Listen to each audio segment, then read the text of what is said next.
வினைச்சொல் அறிவோம். பெயர்ச்சொல் ஒருவர் பெயரை குறிப்பது பெயர்ச்சொல்.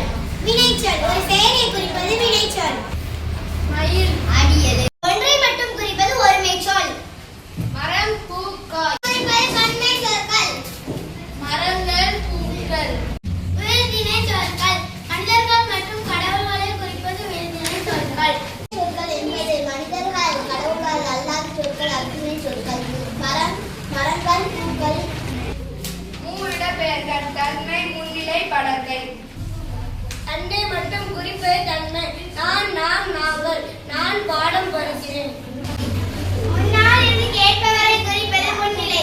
நீ நீங்கள் நீ விதி எங்கே செல்கிறாய். பேசுபவர்கள் கேட்பவர்களை தவிர மற்றவர்களை குறிப்பது படர்க்கை. அவன் அவள் அவர்கள். அவன் என்ன நான்